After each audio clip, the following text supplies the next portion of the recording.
welcome to another edition of The Daily. I'm Samantha and Greg here with Greg Lawless, and tonight the final World Cup Qualifiers, U.S. versus Panama. Greg, what are you looking for tonight? Well, I think this is a big game for Panama, obviously. They need 3 points if they have any chance of getting up into fourth place into that playoff. If they get that win and Mexico lose their game, it's a very good chance that Panama actually gets that fourth spot into the playoff with New Zealand. From the U.S. side, Jurgen Klinsmann has come out and said this already. There are some, say, fringe players, reserve players who need to impress him in this one. That's what he's looking for most. Some of the players that come to mind for me, Terrence Boyd. We had him on Extra Time Radio yesterday, and he's had some great things. He's very, very excited about this game. He thinks he can really make an impression. Clarence Goodson, he was brought in at center back when Matt Beasler was released and sent back to Sporting Kansas City. Can Goodson solidify his place in this team? I think that's a real question for him. He will start at center back for them. And I look at Kyle Beckerman. With Jermaine's going out and being released, Beckerman will sit in the holding midfielder position. He's obviously someone Klinsmann likes. Can he continue to say, I want to sit in there and be that guy even when Jermaine Jones is with the team? That's a big question. Bradley is back? When Bradley's back, you could see Bradley and Beckerman, though. Maybe they are a better pairing, ultimately, than Bradley and Jermaine Jones. All right, well, another game that we'll certainly be paying close attention to tonight, Mexico versus Costa Rica. Mexico on the fringe here of making it to the World Cup. If they win, Panama loses, they're through. But if Panama wins somehow against the U.S. and Mexico loses, it's likely that Panama will move ahead because of goal differential. Yeah, and that's the crazy thing in this one right now. I mean, like, Mexico really, really struggling. That goal that they got from Jimenez, the bicycle kick goal, an amazing thing. But those 3 points were so important for them. Now they're in a great position.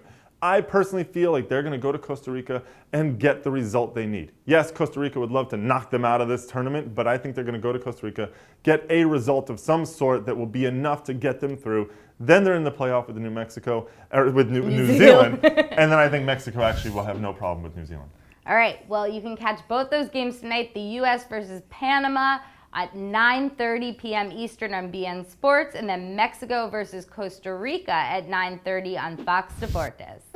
Well, a lot of buzz on Twitter yesterday, Greg, especially about MLS's 2014 schedule. What was going on here? Yeah, it was pretty amazing to watch how Twitter kind of exploded as soon as a report came out in the New York Daily News saying that MLS was looking at changing their schedule, maybe going more to an international or European-style schedule, i.e. playing through the winter a little bit. And the New York Daily News report actually said that this would happen in 2014 or as early as 2014.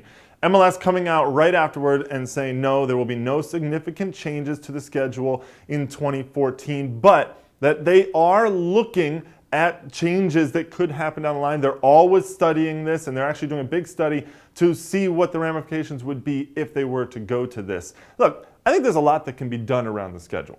Could you play through the winter? You're not going to play in June. In places like Canada? And that's the question. This is something that, none of the European nations really have to struggle with as much as U.S. does in terms of the change in climate around the country and around the league. So could you really play in Toronto in January, or Montreal in January, or Chicago, or Kansas City in January for that matter? Probably not. So, but that doesn't mean you can't tweak the schedule and make some changes. So it'll be interesting to see what MLS does in the long run with this. Well, we'll be following that story. I'm sure there'll be plenty more on Twitter, but stay tuned to MLSsoccer.com for complete coverage.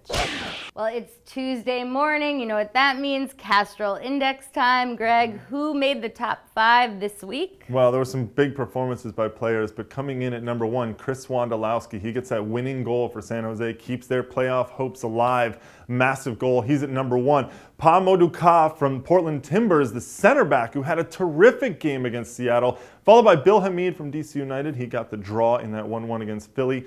Kekuta Mane, I would have thought he'd be higher. He got 3 goals for Vancouver, but according to the algorithm used by Castrol, those goals were kind of close in. And Jose Gonçalves from New England Revolution got that winner for them up in Montreal. Center back, but he gets the goal and the winner. Huge for the New England Revolution in that one. Well, be sure to check out MLSsoccer.com/Castrol for the complete Castrol Index. That's all we have for today. We'll be back tomorrow with more.